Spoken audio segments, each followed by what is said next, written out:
Hello, everyone, and welcome to the 11th episode of Range of Science. Today, our guest is Professor Noam Chomsky, a linguist, philosopher, and political activist. His book, Manufacturing Consent, which Georgian translation came out a few months ago, and I will recommend to everyone to read it. In this book, Professor Chomsky, and in your other works as well, you often point out that USA has foreign policy of USA has often involved hampering negotiations in favor of military solutions. Do you think this is a case in this war between Russia and Ukraine too? And what makes you think this is true in this case too? In this case, it's not even debatable. The U.S. position has been explicit, unambiguous. The war must continue in order to severely weaken Russia. In fact, weaken it so severely that it will actions. You can like that or not, but it says no negotiations. And that's been the policy straight through. In fact, right about the time that the invasion began, the State Department conceded publicly that it had not taken any Russian security concerns into consideration. The Russians suggested a number of negotiation options the preceding December. You can like them or not, but the US did not respond to them and offered nothing else. Actually, that position has slightly modified in the past few weeks. The United States has been pressuring Ukraine to soften its attitude about rejection of negotiations, but that's new. Up until very recently, and in fact continuing, the policy has been explicit, again, severely continue the war to severely weaken Russia, which means no negotiations. Britain supports that, but almost nobody else does. How would you, sorry, Tato, you were saying something? Yeah, one of the oppositions to this idea that NATO expansion, in fact, was the red line for Russia, and the prospect of Ukraine joining NATO was a red line that shouldn't be crossed. The opposite side often in this debate are claiming that this is just used as a sort of this is sort of lie, because Russia didn't have any problems with the Baltic states joining in NATO. Why do you think that's the case, or does that argument have anything on to this? Again, the question is not ambiguous. For 30 years, since the 1990s, every Russian leader, including U.S. friends, Yeltsin, Gorbachev, have all said that Russia will never accept, no Russian leader will accept Ukraine joining NATO. Furthermore, virtually every high U.S. official who has any East European affairs has agreed with this for 30 years. That includes the present former William Burns, former ambassador to Russia, Robert Gates, the hawkish secretary, George Kennan, Henry Kissinger, former chief director, just about every person. Jack Matlock, Russians, the Reagan's ambassador to Russia, strongly argued this ever since the 90s, still is doing. Both sides, that expansion of NATO in violation of firm promises to Gorbachev. Didn't like it by Russia, but if it went as far as Ukraine, they would not accept it. That has been unambiguous on both sides, both Russia and the high-level US diplomatic corps. So I don't see any ambiguity about it. But do you think that Russia pushed Ukraine and Georgia, as a matter of fact, towards NATO's orbit more and more because of its policies, the same way as you argued in your earlier works that the United States pushed Nicaragua and other South American countries on the Soviet orbit? Does Russia have blame in that? Russia is 100% to blame for the aggression. Nobody questions that. But that's a separate question from whether the United States has taken positions that it knew Russia could never accept. The answer is yes. Russia's to blame for the aggression. It's unjustified. Nobody justifies it. Violation of international law comparable to the US invasion of Iraq, Stalin, Hitler invasion of Poland. It's a gross breach of all the international conditions, totally unjustified. But that's separate from the question of whether the United States acted for 30 years to conduct actions which it knew no Russian leader could accept. And the answer to that is yes, too. These are not in contradiction.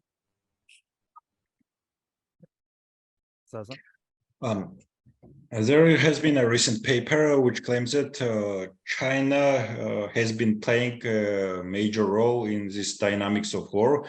Particularly, it has been telling the US to not give Ukraine strategic weapons. And on the other hand, speaking with Russia too. In general, how do you have spoken about Nancy Pelosi's visit to Taiwan, and what do you think the dynamic is between USA, recent dynamic between USA and China relations?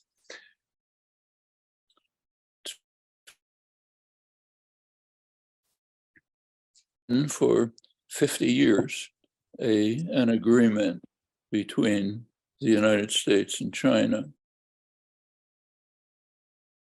1970s, the three communiques that are referred to, the position was, it's called China policy. Both one is part of China. Both sides settled on what's called ambiguity. Both sides said that they would not use force or pressure to China, that Taiwan is part of China, but that no forceful measures will be taken to implement this. That long time in international affairs. Well, the United States has been breaching. Was one example, but there's many others. The United States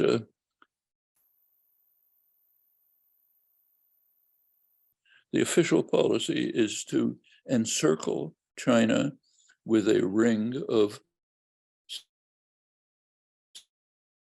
states, US allies, South Korea, Japan, US Pacific Islands, of course, Guam and others, Australia, New Zealand, encircle China with sentinel states, including precision weapons aimed at China. That's official US policy. It's backed by major, huge naval operations, RIMPAC they're called, in the Pacific multinational. Well, Pelosi's visit added to this. It's gotten worse since. the Senate Foreign Policy, Taiwan Action Policy, it's called, you can look it up, calls for increasing weapons of Taiwan more closely with the U.S. military, huge U.S. military system in the Pacific, threatening China, interoperability of weapons, and so on. In fact, those who follow these affairs, that this is virtually a duplicate of U.S. policies towards Ukraine for the last decade, moving towards integrating Ukraine's military command with military operations, training, heavy weapons, interoperability of weapons, direction of diplomacy. It's a very similar policy. It's been expanded recently. You read about mostly in the business press, but it's very significant. The United States virtually declared war on China, as it's described Times and others, the major business journals, by determining that the US will use its control supply chains, complex supply chains. US has substantial control over them. It will use that to ensure that China cannot, for several decades, maybe several generations. It's been described as a virtual declaration of war. American corporations, incidentally, don't like it because they'll be harmed as well. But it's state policy to bar Chinese technological development. China so far has not reacted slightly to the Pelosi visit by carrying out military maneuvers, which signaled that China is able to blockade Taiwan, just to blockade it, it's an island, of course, depends totally on trade and commercial interactions with China and others. And China does have the capacity to block it. And it signaled that in response to the Pelosi visit. But so far it remains an a tense situation. And that's very serious. If that explains, everyone should bear in mind, which is sometimes, there's a lot of casual talk about nuclear war these days, which is shocking. You cannot have a nuclear war between major powers. If you do, we're all finished. No, you can't talk about this.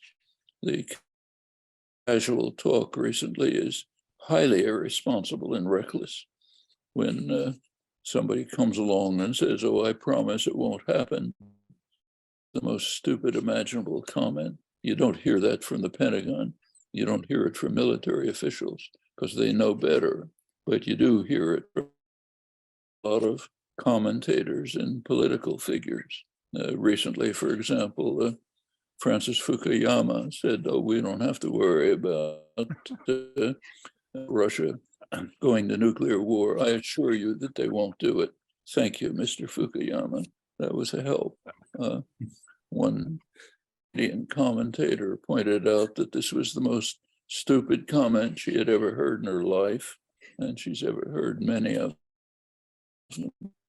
Well, that's these are things we should not quietly overlook. It's easy to raise tension,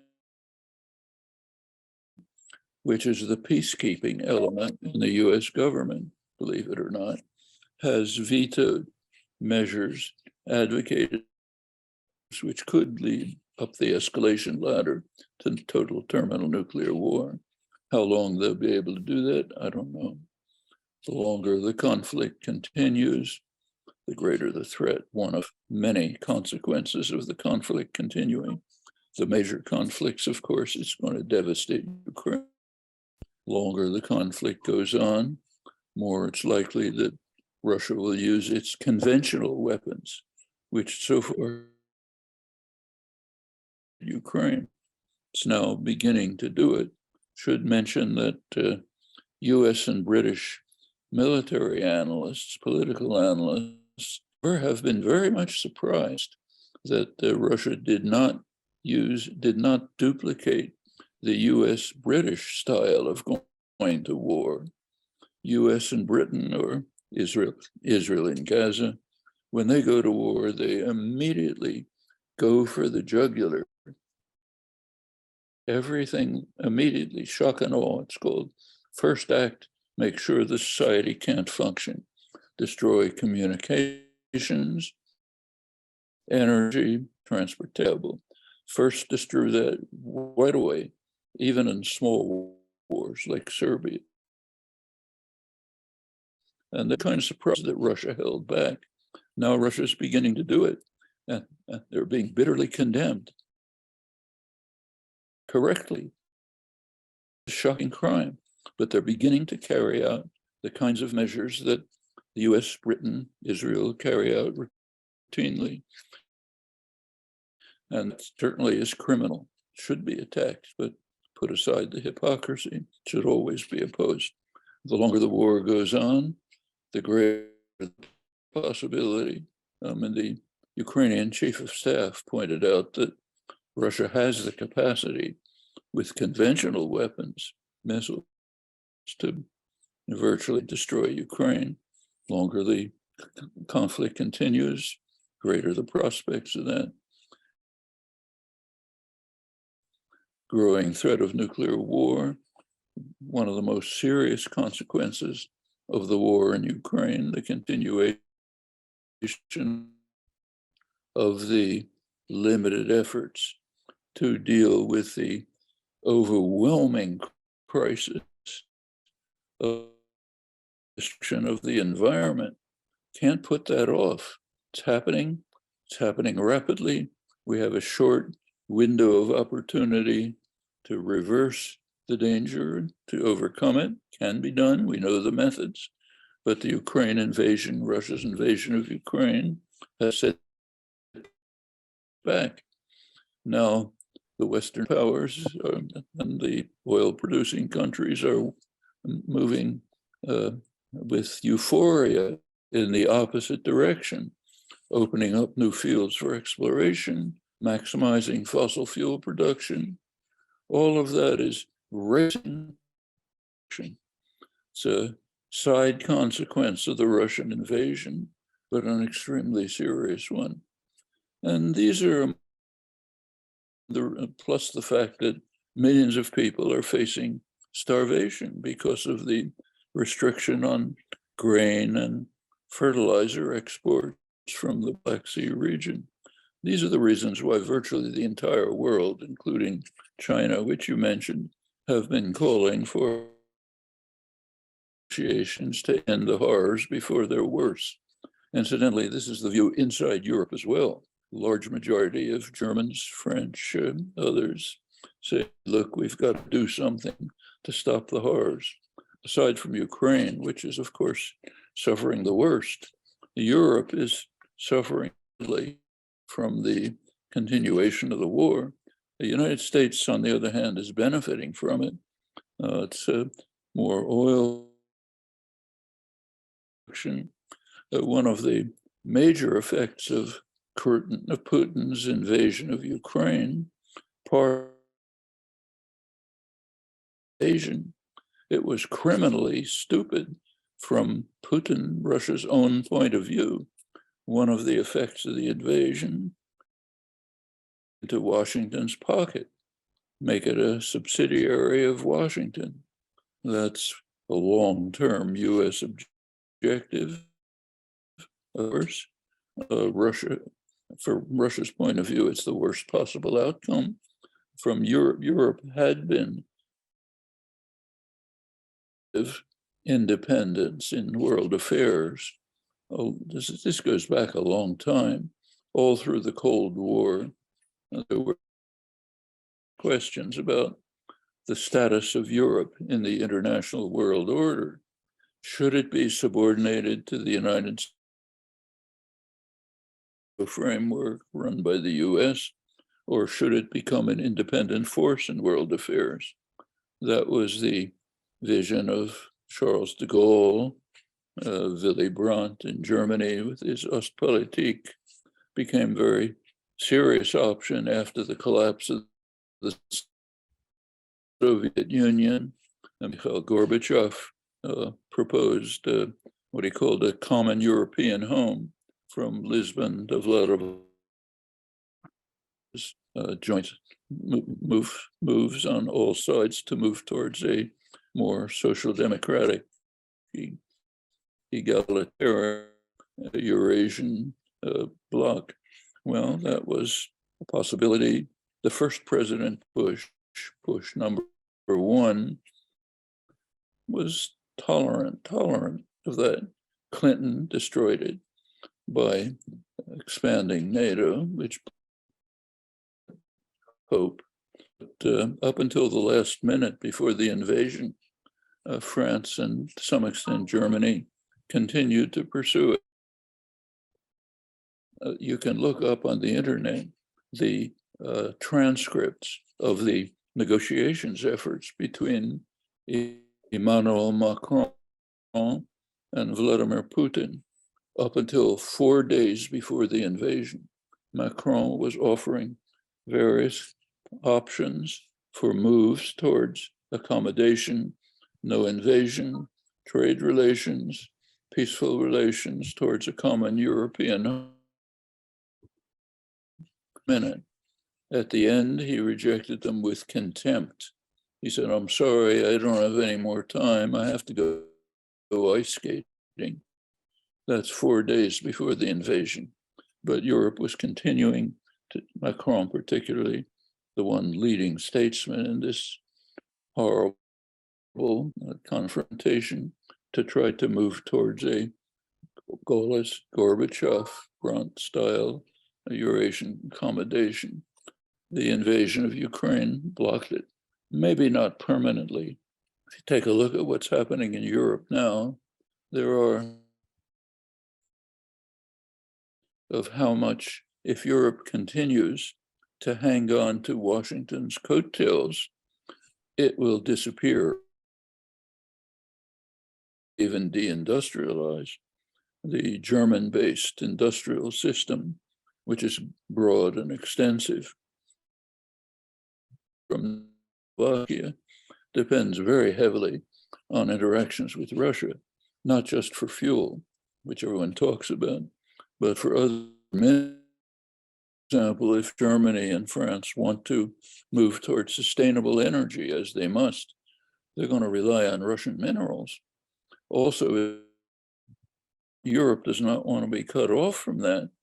And China's development of the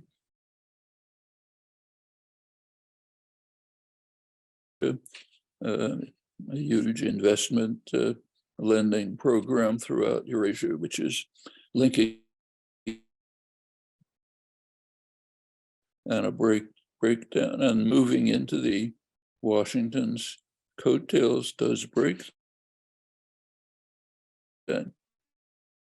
The sabotage of the Nord Stream pipeline, which is not much talked about, but is quite significant, was a break, maybe a long-term break in Europe-Russia accommodations.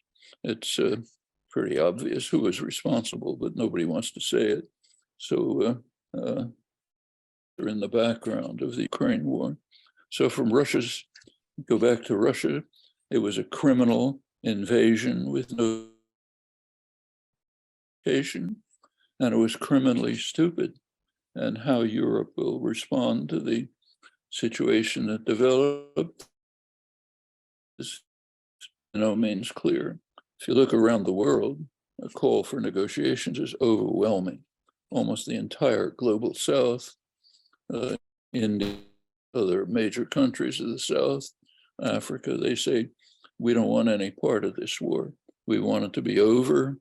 We want to settle it and move on towards development. China takes basically the same position. I should say you have to be pretty cautious of lying about it in Western propaganda. So I'll give you one example, striking example. quite significant. It's the major country of the third world, the global south. A couple of weeks ago, the headlines all over the West saying, the United States saying that Modi in India has objected to Russia's invasion, separating themselves. The only problem was what you can find out if you open government official website, and what you read is Modi's statement to Putin was, "War is not the way." That's quoted in the West. Then the rest goes on to be a virtual love letter to Putin, saying India's relations with we're going to work together to make sure there's a peaceful settlement, and then India and Russia will be as close as they've ever been, even their statement. You can read it on the government website. What you read in the New York Times and the Washington Post, well, that's the kind of propaganda you have to watch out for. You have to work to find what's actually happening. Take a look at sanctions. The only countries that observe the sanctions are the United States, very few others. Most of the world doesn't. Take a look at the attitude towards sanctions in Europe. That's the basis of Europe.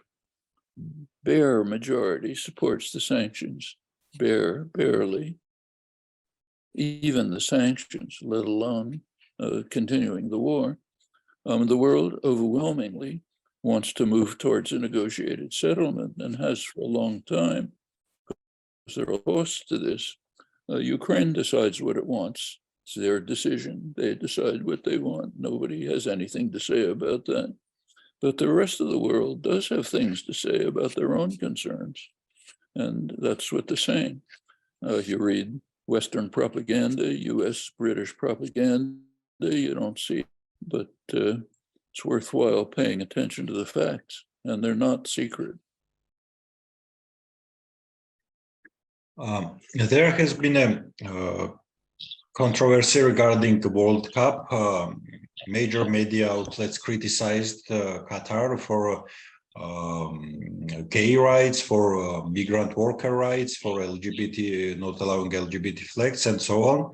On the other hand, State Department published press release praising Qatar for progress on workers' rights, for fighting terrorism, being a great partner, and so on. I'm curious, what is your stance on this? Because there have been very different opinions, even within leftist center, people on the left.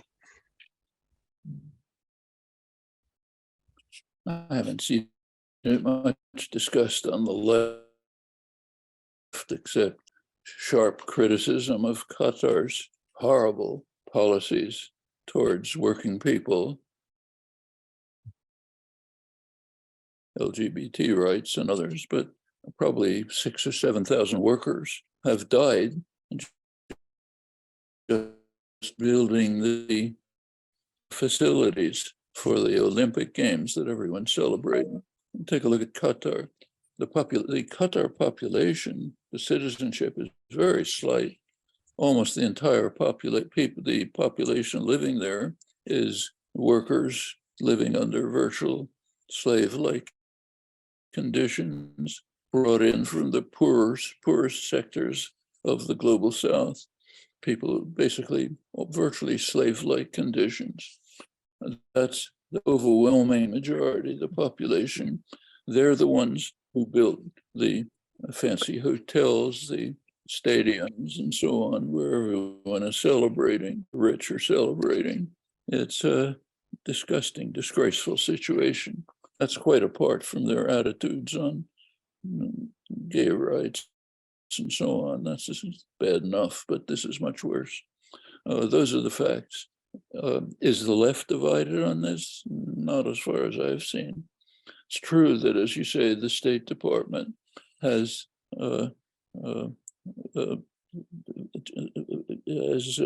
made stands favoring Qatar's stand, saying that it's improved workers' rights. Well, maybe it's improved them a little bit, but giving them slightly better conditions is not a reason for great celebration.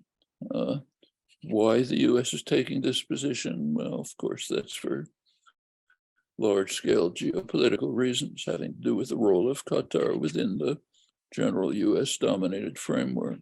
US has major military bases, US allies, part of the US system for controlling international fossil fuel production and its important strategic value.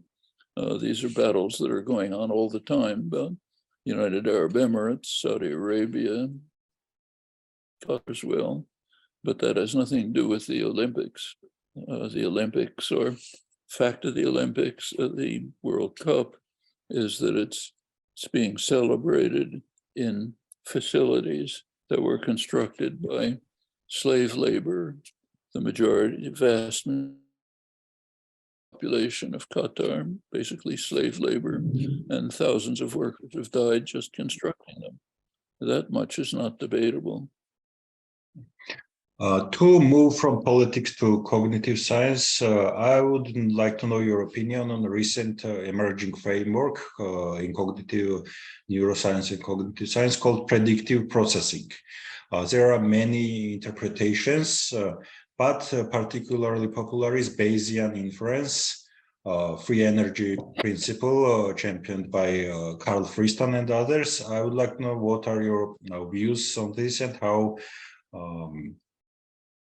successful will this framework become in terms of explaining not just machine learning models, but as how cognition works?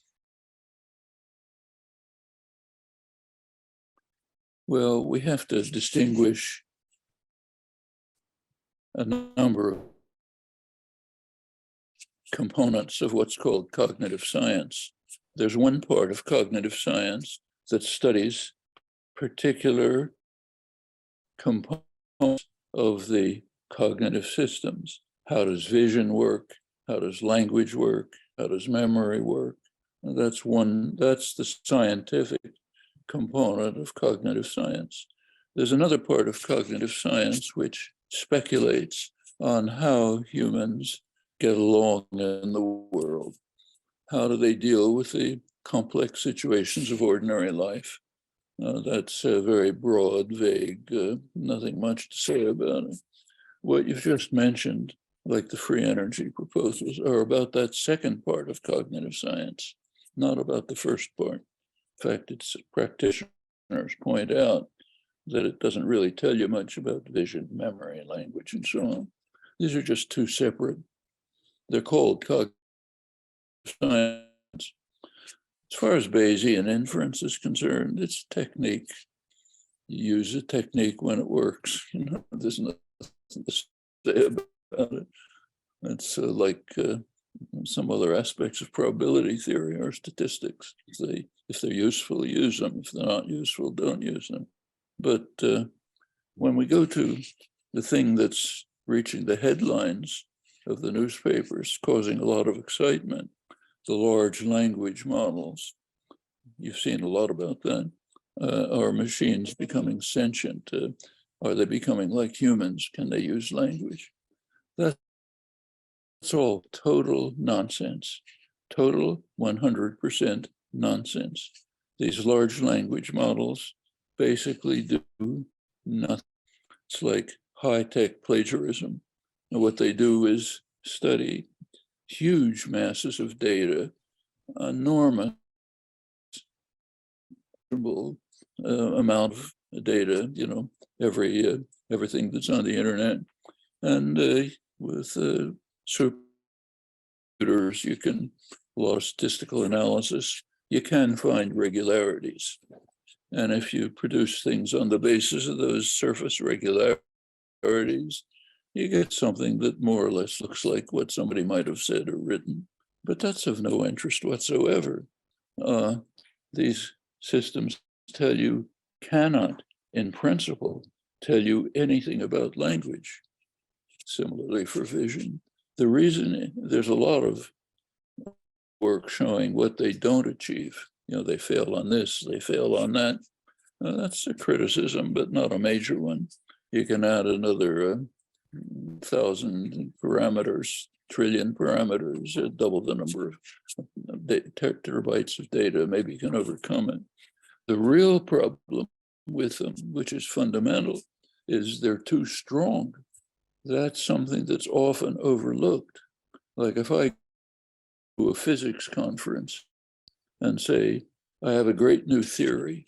It deals with all the particles you guys have discovered, all the ones you haven't yet discovered.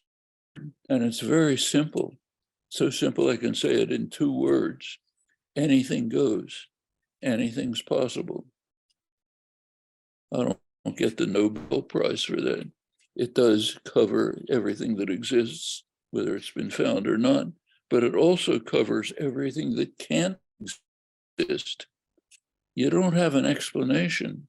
You don't have science unless you explain why things are this way and not some other way. Unless you do that second part, you're doing nothing. Well, these large language models don't do the second part. They work just as well for impossible languages as for possible ones. So they're essentially telling you nothing. Now, a lot of the large language models do yield useful engineering, like what I'm using right now. I don't hear well, so I'm using the closed captions. That's an achievement of brute force successful engineering using large language models. So I don't have anything against them. I'm in school most of my life, MIT. I think it's a noble profession. I like its achievements, but we should not confuse it with trying to understand the world with science, authentic cognitive science, which tries to understand the nature of vision, language, memory, other aspects, is not being advanced at all by large. That's propaganda for Silicon Valley. We have to be very clear about these things. Philosophers like Colin McKean have suggested that we will not be able to explain hard problem of consciousness in a similar way, just as monkeys will not be able to understand quantum mechanics.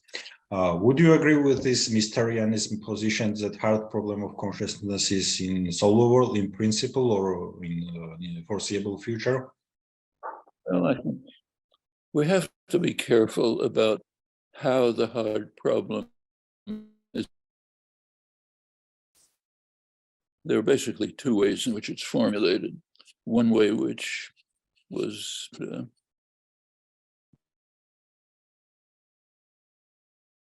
partly uses Thomas Nagel's famous question, what is it like to be a bat?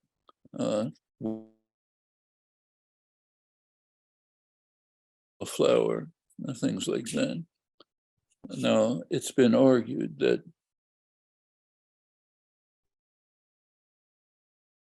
the easy problem, as everyone knows, is a very hard one. But the easy problem is to find the neural basis for conscious experience. What's going on in the brain when you have conscious experience? That's called the easy problem. We have almost nothing to say about it. You know how to pursue it. But the argument is, even if you solve that problem, well, there's a reason for that. It's because the question, what is it like to see a sunset, is not a legitimate. You can ask, what is it like to see the sunset you're now looking at? That's a question. And describe it in extensive detail. If you have literary ability, you can write a poem about it. You can describe it. you can't say a word about what it's like to see a sunset. There's just no answer to that. If there's no answer, there's no point raising the question. So that's a non-question. The other way of looking at it comes from David Chalmers, who used the phrase hard problem first, is suppose we solve the easy problem. We found the neural basis for consciousness. The question of what's called zombies in the philosophy of mind. How can you show that won't yield a different experience than some other creature? Maybe where you see red, they'll see. Well, another unanswerable question. Can't answer that question. There's a more reasonable version of that question, which you can answer. Goes back to Bertrand Russell. Russell pointed out about a century ago that what we are most confident of, our own immediate awareness. Like what I'm most conscious of is when I look at you, I'm seeing a person, okay?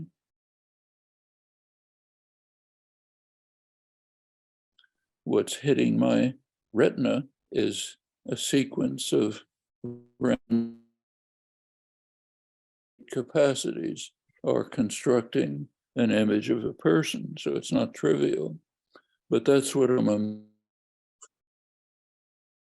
And Russell pointed out the rest of our efforts are in inquiry are trying to discover the nature of what I'm the basis for what I'm immediately aware of.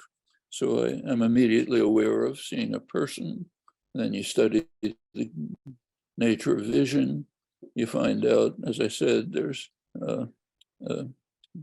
scattered eye movements that are light that are hitting my stimuli. Then various things are happening in the striate cortex. Cells are specifically designed to seek straight lines, angles, and so on. Then higher level constructions take place in the brain. Then we have a picture of Descartes knew all of this. He didn't know the details, but he described the outlines. And that's, if we take that approach to the hard problem, we can solve the problem of how whatever's going on in the brain that yields awareness, yield particular kinds of awareness. It's going to yield seeing red, not seeing blue, because that's the way it's designed. There are no other questions. So that problem can be answered in principle. Whether we can answer it is another question, because there's no guarantee. Human intelligence is universal. We're not angels. We're organic creatures, which means we have a limit to our capacities. There are things we may simply not be able to understand. And there are actually historical examples of this, which I've written about, could go through. But I think all of this is within the range of reasonable inquiry and potential explanation if the questions are formulated correctly. If we formulate questions which can't be answered, of course they won't be answered. This is a very interesting perspective. Now Tato will ask his questions about linguistics for the rest of the episode. I'm familiar with your work and the generative approach as the minimalist program, but I'm not in the field, so if I make some mistakes, please correct me. As you've described, minimalism develops the idea that human language ability is optimal in its design and that its inner workings conform to a very simple computation. Could you talk about the linguistic evidence that led you and others to this assumption? First of all, notice that the assumption just is that language is like other objects in the natural world. So general fact about the natural world that as we learn more and more about it, we discover that its structure and design is extremely simple. Actually, that's what Einstein called the miracle creed. He said it's an assumption, but it's one that's substantiated by so many rich results that we have to accept it as a norm of science. The miracle creed is that nature works in the simplest possible way. An idea that goes back to Galileo with the initiation of the scientific revolution. So the question is language the same as other things in the natural world? Well, we've been trying to show that for 70 years. That's been the goal of the work in generative grammar from the beginning. Began with the effort to seek explanations.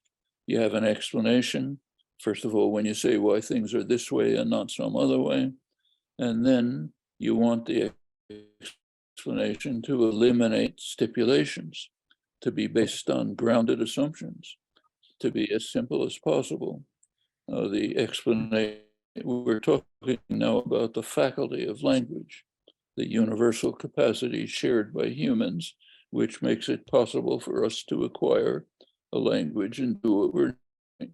So that's a shared species faculty. No other organism has anything like it. It's uniform among humans. We want to know what it is. Is it like other objects in the natural world? Well, the minimalist program is an effort to show that. It's just a continuation, a seamless continuation of work of the last 70 years, which has been seeking to cut back on the complexity of assumptions about the language faculty. It's called universal grammar, UG in modern terminology. Cut back on the assumptions so you get deeper explanations with fewer stipulations. How far can we go? Well, let's take some of the linguistic examples. So one of the, maybe the most striking fact about language, surprising fact, is what's called structure dependence. The rules of language don't use linear order of words.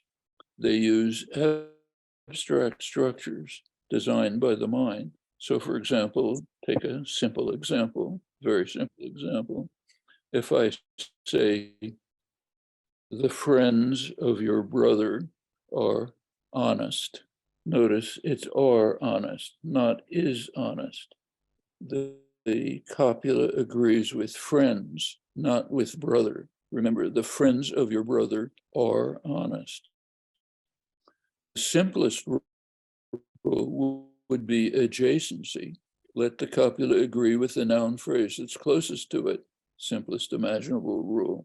We don't use it. We use what looks like a much more complex rule. You have to find the structure of the sentence, then find what the core element is in the noun phrase subject.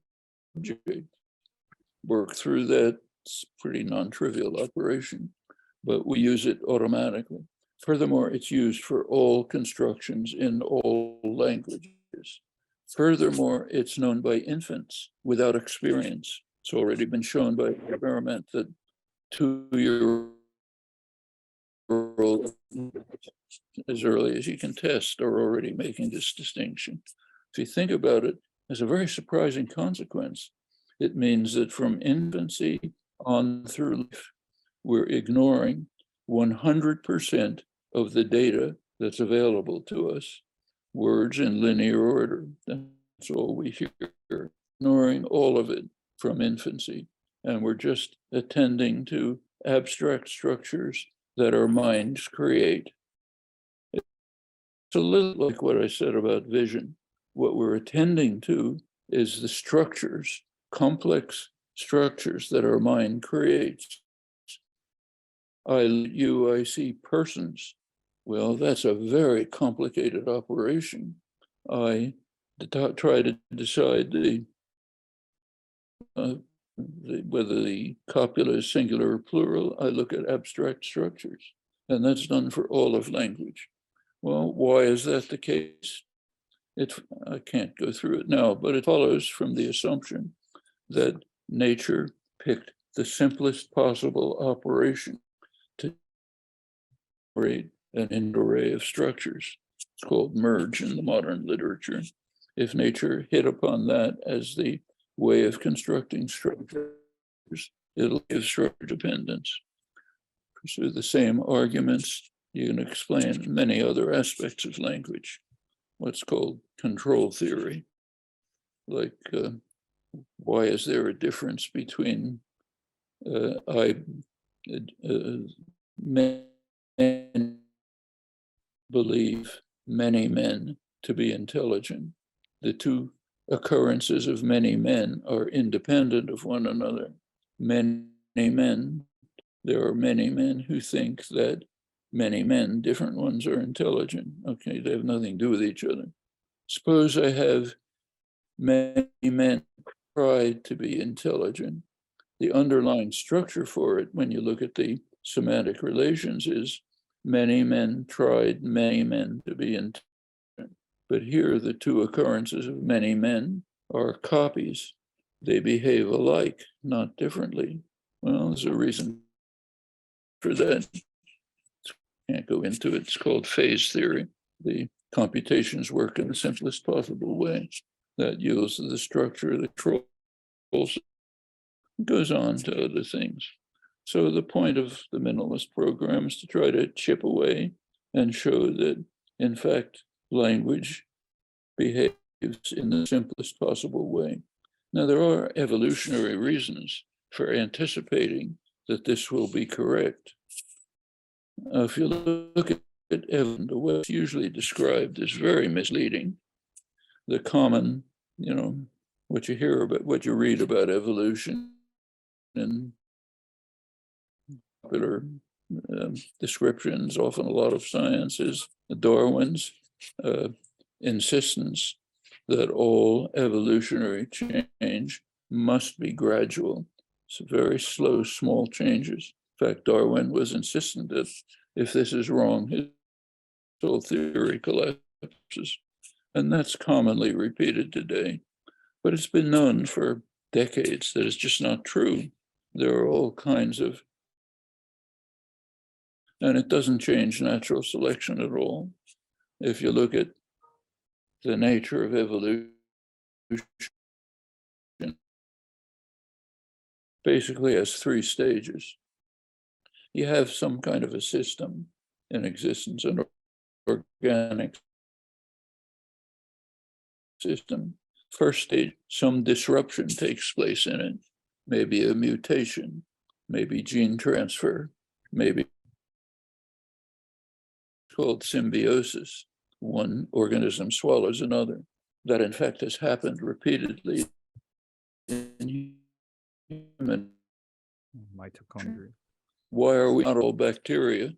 Bacteria were all that existed for millions of years. Well, what happened is one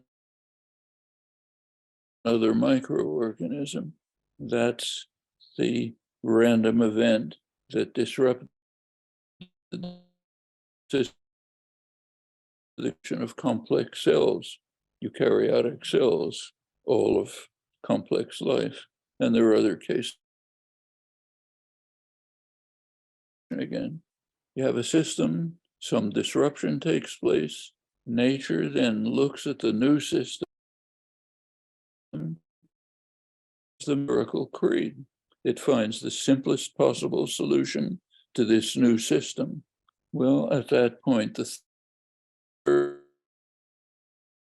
it's called the winnowing stage, natural selection. Organisms that are best fitted to this reproduce more and tend to dominate. That's natural selection. So it's there, but it's the third stage. Now let's take a look. We know not a great deal is known about the evolution of human cognition, but something. One thing that's known is that modern humans appeared very recently, 200 to 300 in evolutionary time. Prior to modern humans, there is no evidence any significant symbolic activity. What you may get is a mark on a shell or something like that. No symbolic activity. Not very long after the appearance of humans, again, evolutionary time, you get very complex evidence that humans began to separate. There was a very small number of humans emerged, maybe 50 to 100,000 years. That's again nothing.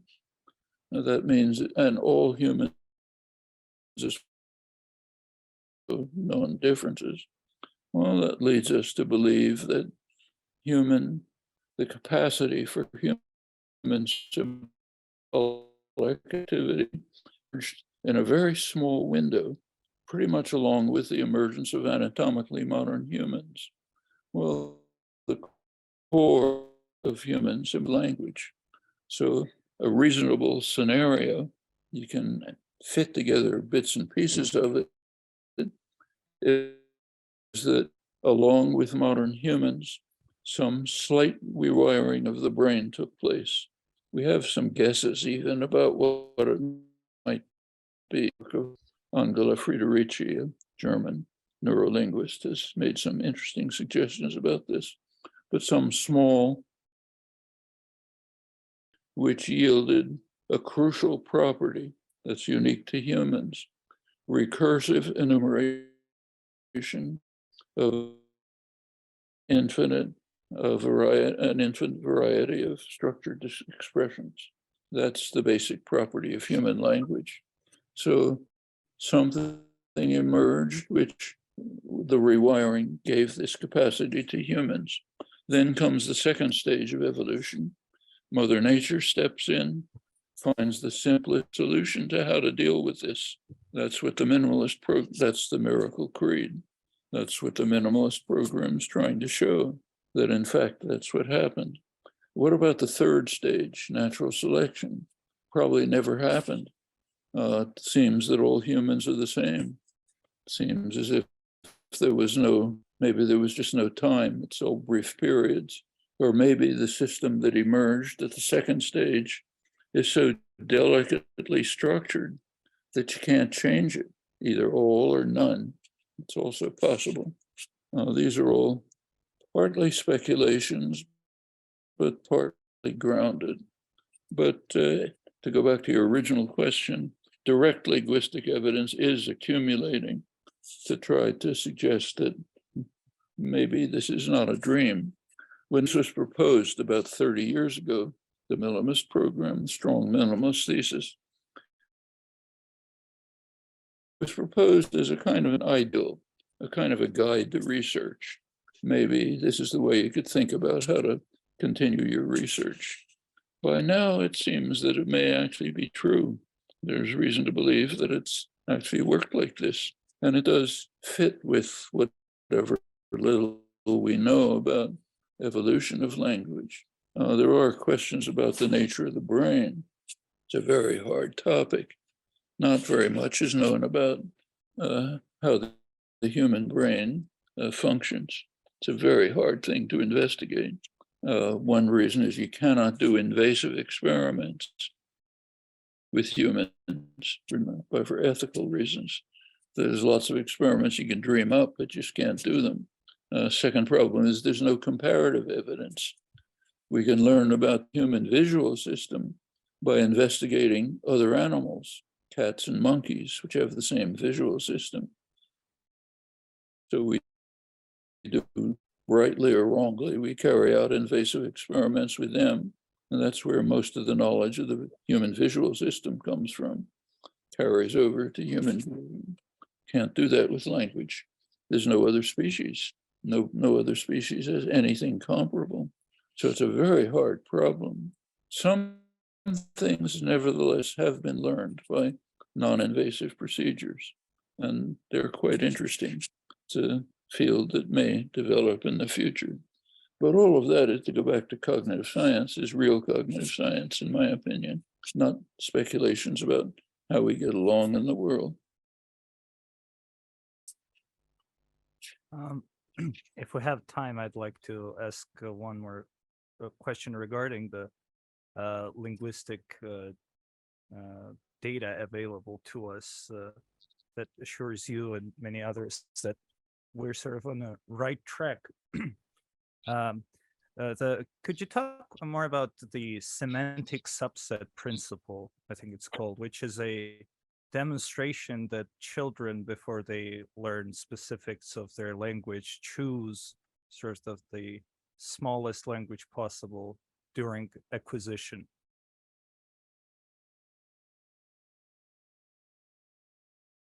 Well, the subset principle is based on an empirical observation.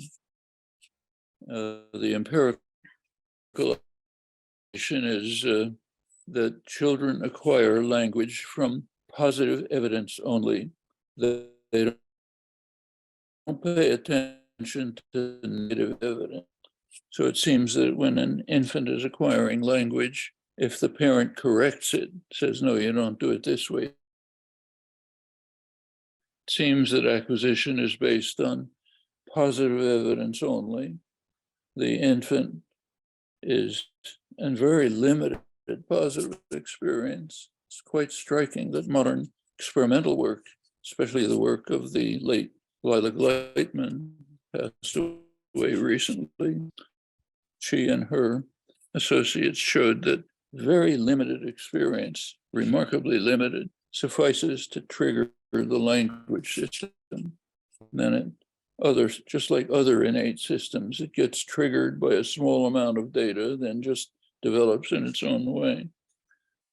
So, but it turns out, to go back to the subset principle, that only positive evidence affects the way the system is directed. Parents are often frustrated about this. You try to correct the child and it just keeps acting the same way because it's working out of its internal system, which is just growing and developing. Assuming that you have positive evidence only, then the subset principle just follows. Turns out, if the child were to make a hypothesis that's too big, it assumes too many possibilities, it'll never change because it's not listening to negative evidence. And the positive evidence will always go along with it. I'm going to take an extreme example. Suppose that the learning system just said any sentence is possible. Well, it's never going to be refuted. Every sentence that comes along will fit that, but it'll have completely the wrong language. It'll just say everything's possible. So, and that works for smaller sets too. So the child has to pick the smallest subset. Then corrections won't matter, and they don't matter. So that's the basis for the subset principle of Berwick's work mainly. And he and his colleague Amy Weinberg did years ago showed good evidence that in fact worked. The assumption that acquisition is from positive evidence only. On the same note, Lakoff was one of the scientists who is the founder of cognitive linguistics, and I recently read his work called "Where Mathematics Come From," where he argues that mathematics come from deep-seated conceptual metaphors that we have. And do you like this thesis, and do you think that some minimalist principles in language acquisition could be present, like, for instance, merge in our acquisition? I think Lakoff has done quite interesting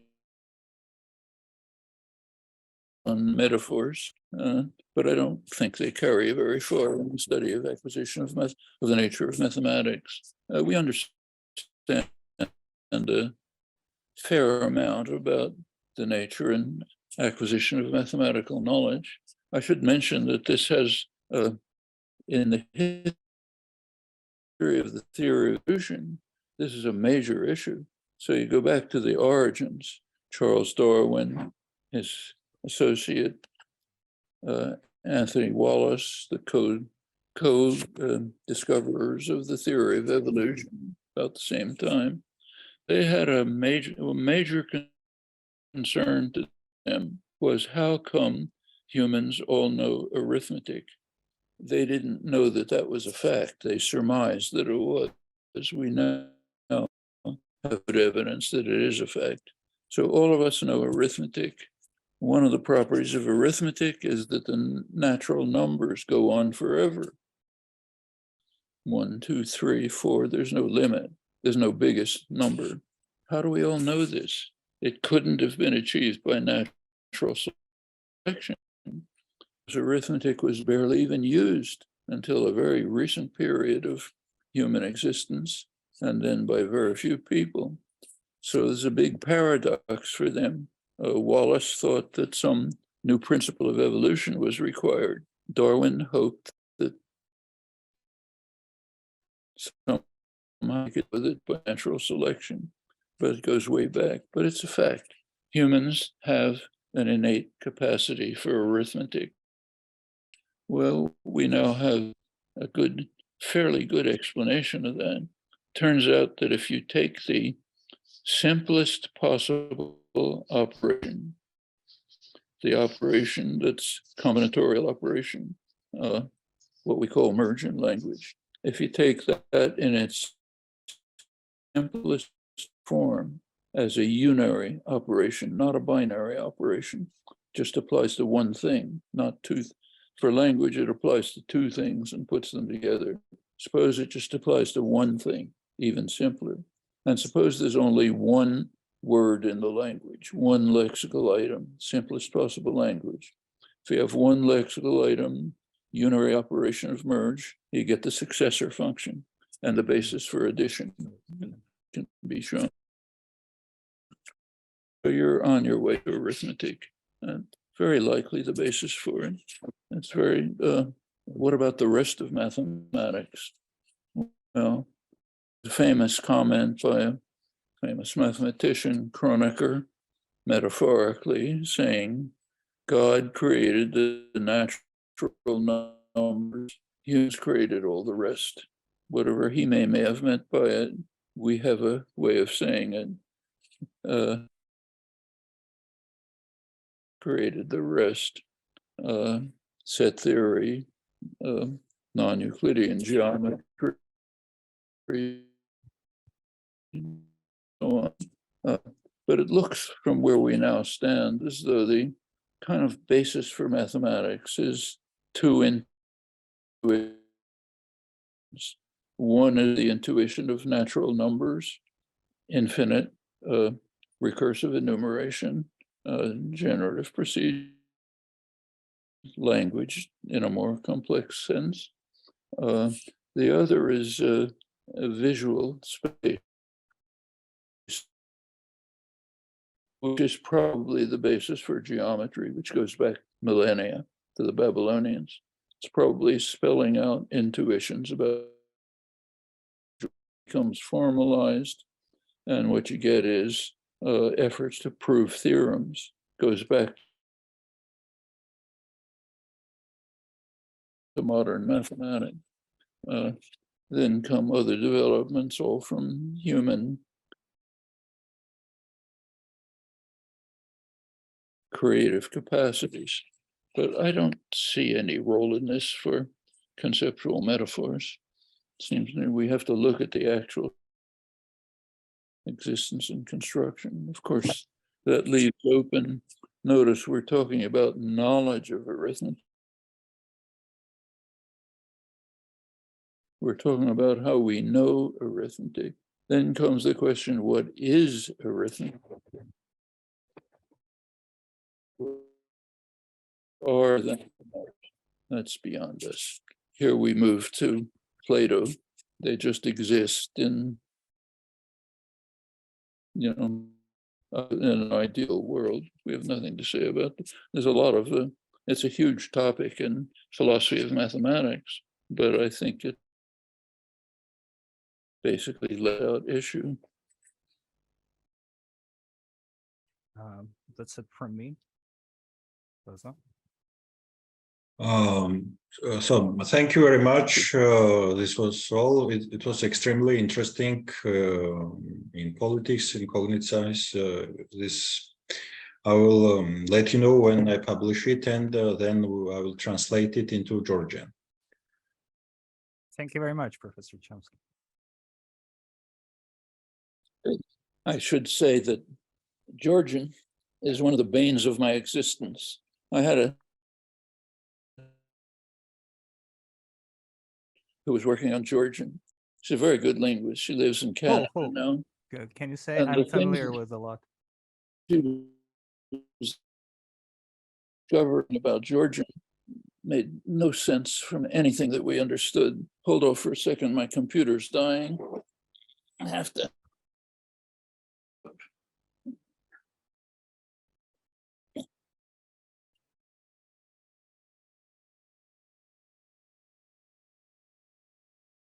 More, I used to have a joke, a private joke between us saying that she invented Georgian in order to torture me. Its properties just seemed inconsistent with everything we understood. Yes. By now it's getting a little better. Yeah, may I add a comment about that? Because in Georgian universities on linguistics, there's no generative grammar. They don't teach it. And when I was learning from like the basic texts, like Well, you might be in touch with Martha, who's still working on it. She's a very good linguist. yeah, I've heard about her, and Leah Nesh. If She's you've now heard about her in France. in Canada, in where Calgary. She's teaching at Calgary in Canada. Fine linguist. Did the main work on Georgian. Is the free order structure of Georgian, is it a problem for like, was it an issue when you were? Well, it was thought about 30 or 40 years ago that free word order is one of the options for language. This was believed by the best linguists, Ken Hale, others, that languages were either ordered like English or free word or like many languages seem to be, Latin for one. More recent work has shown that that's not true, that when you look at deeper properties of the language, you find the same structures that you find in the languages with linear order. Those Australian language, Walpuri, W-A-L-P-I-R-I, Walpuri, which Ken Hale was the main specialist on it. On the surface, it looks like an entirely free order language. Words can appear in any order. But Ken and one of his students, Julie Legge, were able to show that when you looked at deeper properties of the language, underlying it, the same hierarchical structures that you find in other languages. This has also been worked on in detail by another fine linguist, Marker Rutgers, published a book some years ago called The Atoms of Language, which is deals mostly with what are called polysynthetic languages, languages in which the words are very long, not like English where they're very short. And it looks in those languages as though, again, you have free word order, but he was able to show that there's very rigid order, hierarchical structure in the deep parts of the language. So by now it's generally assumed that there's no free word order. It's just a superficial effect of things spelling themselves out in hierarchically structured systems. Very interesting work. Yeah, could I email you later and ask about literature, because it's hard to find the on the theory of language. Sorry?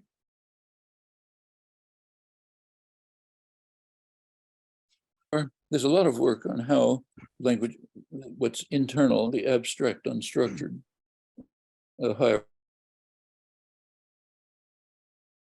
hierarchical structures. How do these get linearized? How do these get turned into a sequence of words?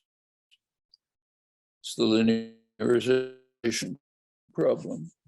There's work on it by Richard Kane, Guglielmo Cinque, others. Highly interesting study. There's a new book coming out. It's not in print yet, but it's in press by Guglielmo Cinque, Cinque. He's a fine linguist in Venice. His book will carry this a long way forward.